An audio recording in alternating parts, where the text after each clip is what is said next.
प्यारे साथियों, स्वागत है आपका इस सत्र में।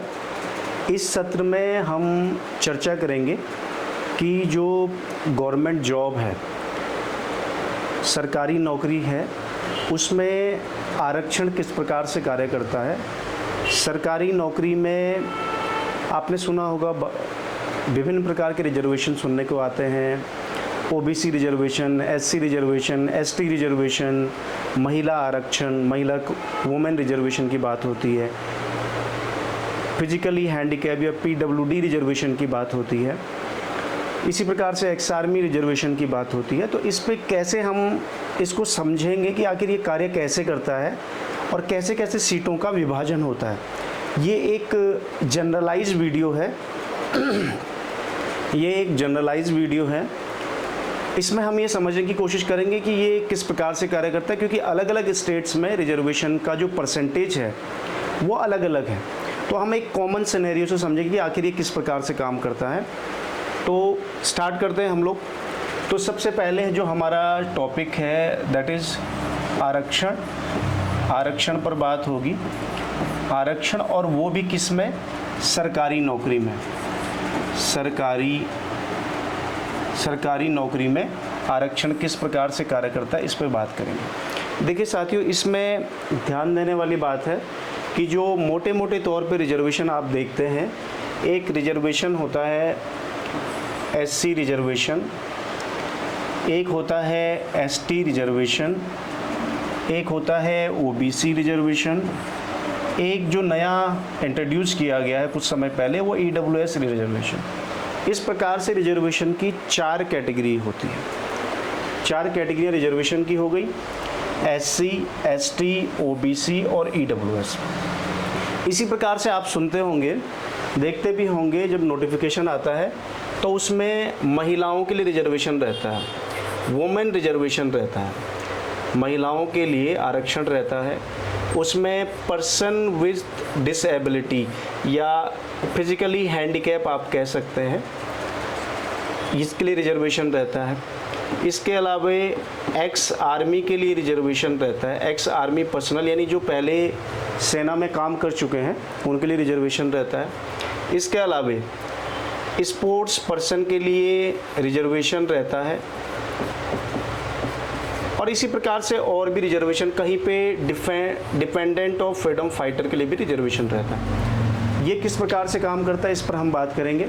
तो देखिए विद्यार्थियों, की सबसे बड़ी बात है कि ये जो एससी, एसटी, ओबीसी और ईडब्ल्यूएस रिजर्वेशन है, इन रिजर्वेशन को हम कहते हैं वर्टिकल रिजर्वेशन, या इसे हम कहेंगे ऊर्ध्वाधर रिजर्वेशन, ऊर्ध्वाधर आरक्षण इसको हम कहेंगे। अब ये किस प्रकार से काम करता है? मान लीजिए किसी सरकारी नौकरी में 100 सीटें आती हैं, ये ध्यान रखेंगे, 100 सीटें किसी सरकारी नौकरी में आ रही है, कोई भी पद के लिए भर्ती आ रही है, तो उसमें क्या होगा?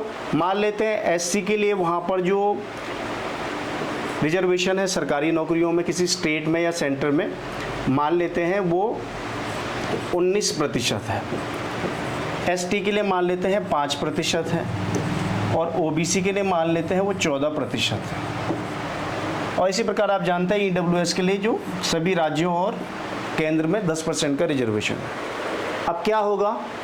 100 सीटों में से इसका 19% निकाल के 19 सीटें आरक्षित हो जाएगी एससी के लिए। एसटी के लिए जो आरक्षित सीटें हो जाएंगी, 5% निकालेंगे तो 5 सीटें एससी के लिए आरक्षित हो जाएगी। ओबीसी के लिए 14% है तो 14 सीटें आरक्षित हो जाएगी, और ईडब्ल्यूएस के लिए 10% है तो 10 सीटें आरक्षित हो जाएगी। तो इस प्रकार से सीटों का विभाजन हो जाता है। बाकी जो बची सीटें हैं आप देखेंगे 100 में से वो अनारक्षित होगी, अनरिजर्व्ड।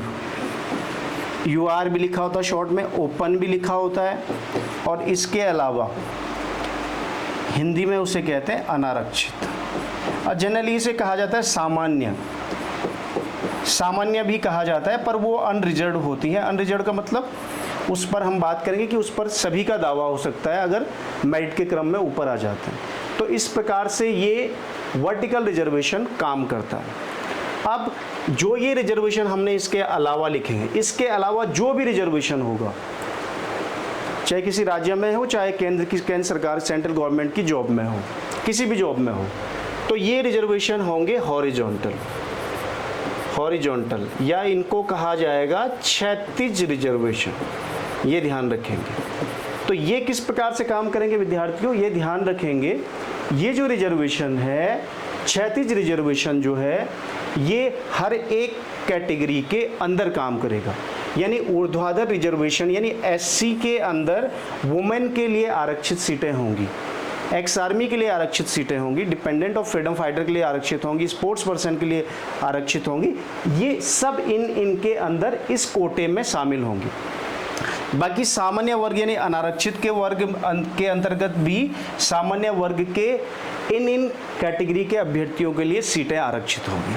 तो इस प्रकार से हॉरिजॉन्टल और वर्टिकल जो रिजर्वेशन है वो काम करता है। इसको देखेंगे। अगली जो हम वीडियो देखेंगे उसमें हम हॉरिजॉन्टल डिस्ट्रीब्यूशन किस तरीके से होता है, यानी क्षैतिज रिजर्वेशन किस प्रकार से इनके अंदर लगेगा, उसकी हम बात करेंगे। बंद कर दो, बंद कर देना।